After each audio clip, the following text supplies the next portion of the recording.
briga, menos confusão. Todos eram convidados a oferecer perdão para as outras pessoas, né? O Império Romano, que vivia e que desfrutava de uma maneira tão desleal dos impostos tirados dos judeus, criou uma situação muito difícil de relacionamento. Então, o Estado, o governo do Império Romano havia determinado que nesta semana da Páscoa, que era a semana da misericórdia, era a semana do perdão, que os soldados se afastassem da cidade. Essa foi uma das ocasiões em que a cidade ela perdia sua proteção. A ordem era: olha, nós tiramos os impostos deles, os impostos mantêm o governo, então vocês soldados não impliquem com os judeus, deixem eles celebrar o perdão deles, deixem eles celebrar as festas, as famílias vêm de todas as regiões, afastem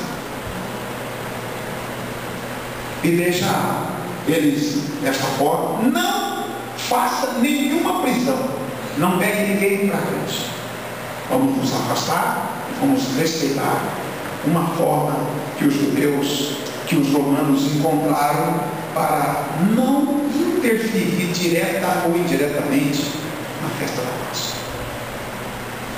Curiosamente, irmãos, que numa ocasião também como esta, o governo romano, de uma certa forma, queria dar alguma coisa, uma contribuição para aquele momento que toda a nação convivia, que era a festa principal, a festa da Páscoa. E o governo romano ele queria introduzir alguma coisa e fazer alguma coisa que atraísse a simpatia e dar a sua contribuição para toda uma nação.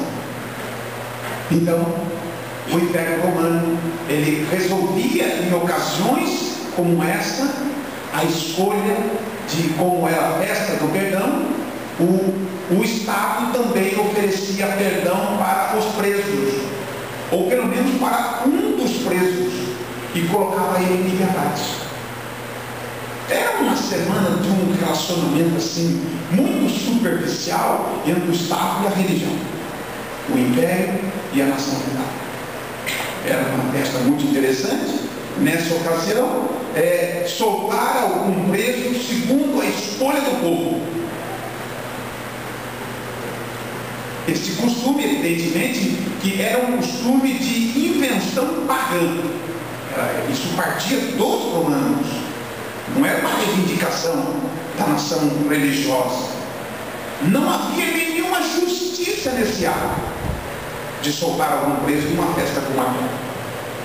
Todavia, os judeus apreciavam muito esse comportamento dos soldados romanos. Não tem justiça nenhuma, não vejo nada demais. Mas se vocês querem soltar algum preso, pode soltar. Nós também queremos perdoar, perdoa. Vocês escolhem quem vocês querem. Esse era o clima. Agora, queridos irmãos, quem é que eles iriam escolher, já que o governo estava possibilitando a soltura de algum preso ou de algum criminoso? Lá no cárcere havia pessoas de toda a natureza. Teriam que escolher alguma pessoa. Havia, por exemplo, homens cruéis. Havia no cárcere homens que não eram tão mal, mas de alguma forma estavam presos.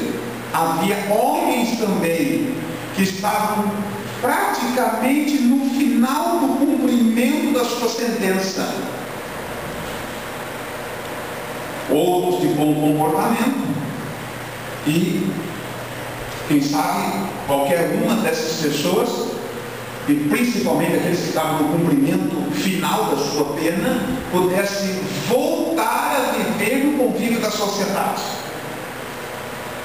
Agora vejam vocês, que mesmo assim, dentre todos aqueles que lá estava, como eu disse, um preso muito famoso, considerado pior, uma ameaça para as famílias mantê-lo solto, em liberdade. Então foi assim que Pilatos ele tomou a dianteira, a iniciativa para receber um certo prestígio da nação religiosa. Ele tomou a frente, porque Pilatos, quando Jesus foi colocado para ser julgado diante de Pilatos, aquela foi a ocasião em que Pilatos, mesmo criando uma certa simpatia sobre a pessoa de Jesus, por tudo que ele tinha ouvido falar de Jesus, Pilatos tinha temporariamente criado uma certa simpatia sobre Jesus, queria soltá-lo. Então foi por isso que ele mesmo, Pilatos, foi que escolheu o pior criminoso para colocá-lo em liberdade, né? Desta forma, Pilatos queria ter essa oportunidade de, entre aspas, ajudar a pessoa do Senhor Jesus Cristo. Sem que ele tivesse a mínima noção possível de que quem queria ajudar Pilatos era Jesus. Então Pilatos escolheu Barrabás para ser liberto, e então colocando diante de nosso Senhor Jesus Cristo.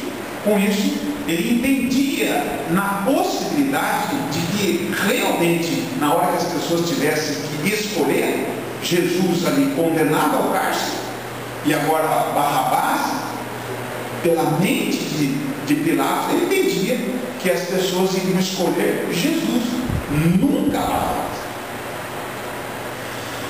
Ao mesmo tempo que uma noite antes do julgamento do Senhor Jesus Cristo, a mulher de Barrabás não conseguiu dormir, diz a revelação. A mulher de Pilatos não conseguiu dormir. Uma noite terrível. Rolava de um lado para outro na cama. Acordava, levantava, tomava água, voltava, mas não conseguiu dormir. Aquela mulher, a mulher de Pilatos, ela teve a oportunidade dada por Deus de receber uma revelação direta. Ela ficou tão atordoada naquela noite que, em plena madrugada, Pilatos, ele consultou a sua esposa para ver o que estava acontecendo. Você está doente? Alguma coisa? Está passando mal? O que aconteceu? Você está muito agitado. Foi então que, no final daquela madrugada, ela transmitiu a revelação para o seu marido das seguintes palavras: o meu rei, Pilatos, não se envolva no caso de Jesus. Este homem é um homem inocente. Não se envolva no caso de Jesus.